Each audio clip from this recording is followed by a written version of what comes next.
Welcome to the What We Do channel. As you know, we're mostly about gardening and winemaking and what we do with the stuff that we grow. Well, in my garden, job one is growing enough tomatoes for my wife and I to eat tomato sauce right through the whole year. When we can, we like to do a bushel at a time. A bushel is 25 kilograms, 55 pounds, one bushel. And I have 13 kilos here, actually 12, and I've got 13 kilos that I've actually previously washed, weighed, frozen, and put away so that we can do it all in one go. From a garden like ours, you can't really pick a bushel at one time, so I always build some up in the freezer until I get my full bushel ready to make sauce from. A bushel is about the most that you can really do inside the house. If you're getting bigger than that, I know some people who do like 4 or 5 bushels, Italian folks that we know. And they do it outside, and it's a nice sauce, but it's a thin sauce. We want this to have a long, slow cooking time, and that's really going to thicken up the sauce the way we like it. Not too thick, but a decently thick sauce. Okay, so some of the equipment we're going to be using today, I have a couple of 40-quart pans. These were perfect for doing a bushel, and it's about the biggest size pan you want on your stove in the kitchen. We have a local restaurant supply store, so we went there and bought these aluminum 40-quart pots. And the neat thing about buying them from a restaurant supply store, first of all, the price is pretty keen, and the other thing that's it's a commercial gauge of thickness for the pans, and when they're nice and thick like this, you're way less likely to have stuff burn on the bottom. I started off with some Indian-made, very, very thin metal pans. Boy, I ruined some sauce in those. My favorite canning website, the National Center for Home Food Preservation, says that you can either process your tomato sauce in a hot water bath canner or in a pressure canner, and they really prefer the pressure canner, so I'm going to use my All-American 921 for that job. Now I'm going to start incorporating tomatoes into the pan. I'm going to put them in slowly, build up my full pan load, and then once it comes up to a good simmer, I'm going to cook them for about an hour and a quarter to really get the tomatoes softened up, ready for milling and cooked for milling. I like to start off with a 2-liter container that I've nuked for about 10 minutes, and that's going to put the nice layer of liquid in the bottom of the pan, and I don't have to worry about anything burning on if I put it in dry.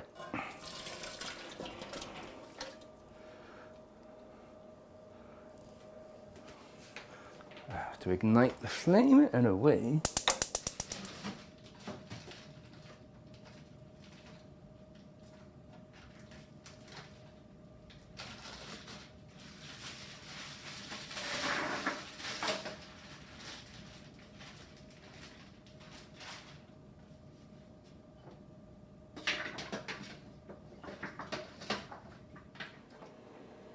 Alrighty then.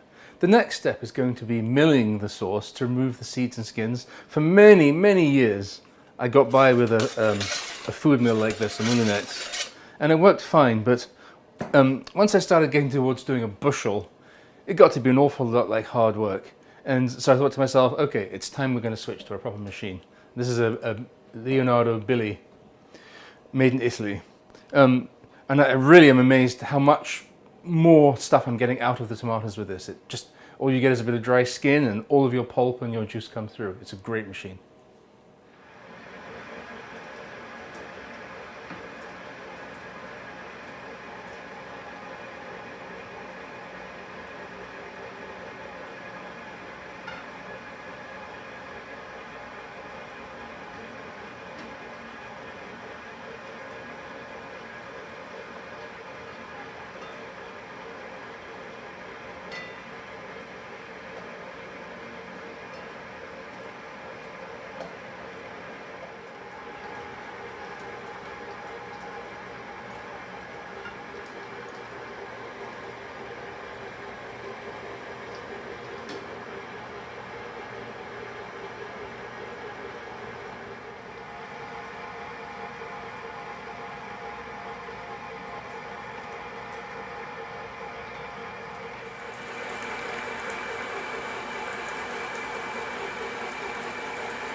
The sauce has all been milled. Once it gets back up to a good simmer, we're going to set a timer for 3.5 hours and really let it cook down a bit to the thickness that we like. And now the camera lady has a lot of cleaning up to do.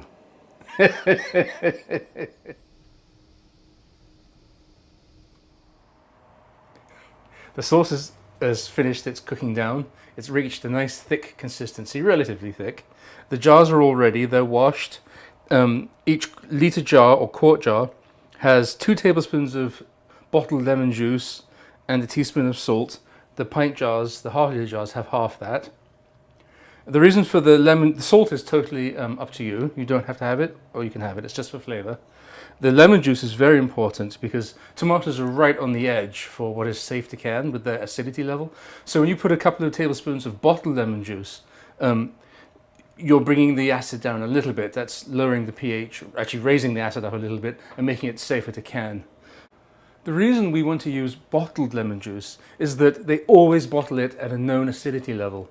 So it's consistent and you know that your 2 tablespoons are actually doing the job. If you use a fresh lemon, it can be all over the place for acid, so you don't know exactly how much you're affecting the balance.